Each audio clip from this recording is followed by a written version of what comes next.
গ্রামের মেয়েদের গাছ দেখলে গাছে উঠতে ইচ্ছে করে, ভিডিও করার ছলে জামাইকে যদি একটু শায়েস্তা করা যায় মন্দ কিসে। আর আমরা বাচ্চা আর মায়েরা যেখানেই ঘুরতে যাই না কেন জানের কিন্তু শান্তি নেই। হ্যালো ভিউয়ার্স, আসসালামু আলাইকুম। সবাই কেমন আছেন? আশা করছি সবাই খুব ভালো আছেন। আবারও হাজির হয়ে গেলাম নতুন একটা ভিডিও নিয়ে। ভোরবেলার ঘুম বরাবরই আমার খুব প্রিয়, কিন্তু আজকে ভোরবেলাতে অস্থিরের আব্বু আমার ঘুমটা ভাঙিয়ে দিয়েছে।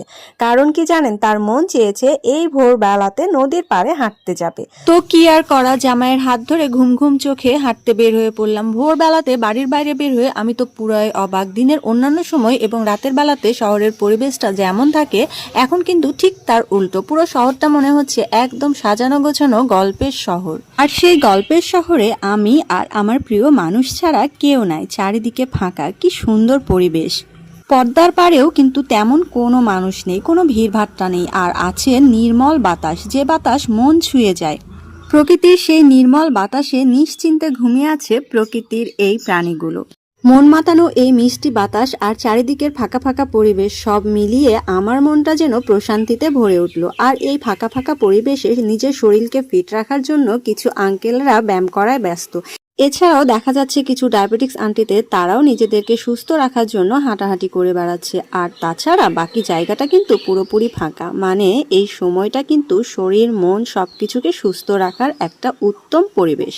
আর এদিকে আমি পুরো এলাকাটাই যখন ফাঁকা, তখন নিজের মন মতো যা ইচ্ছে তা তো করতেই পারি। এই যে আমি গাছে উঠে বসে আছি, যারা গ্রামের মেয়ে তারা কিন্তু সবাই জানে যে গাছে ওঠা কতটা আনন্দের। আর তারপরে অস্থিরের আব্বু আমার কানটা ধরে গাছ থেকে নামিয়ে নিয়ে চলে এসেছে।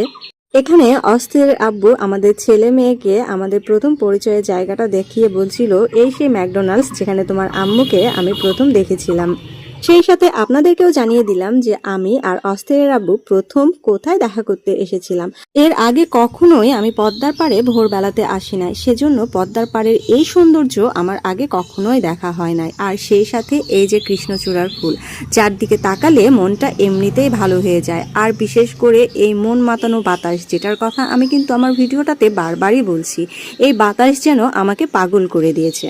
শান্ত স্নিগ্ধ পরিবেশে অনেক তো ঘোরাফেরা হলো, এবার বাড়ি ফেরার পালা। বাড়ি ফেরার পথে এই ঘোল মামাকে দেখে আমার পা কিন্তু আর নড়ছিল না। কেন জানেন? আমাকে তো ঘোল খেতে হবে, সেই জন্য।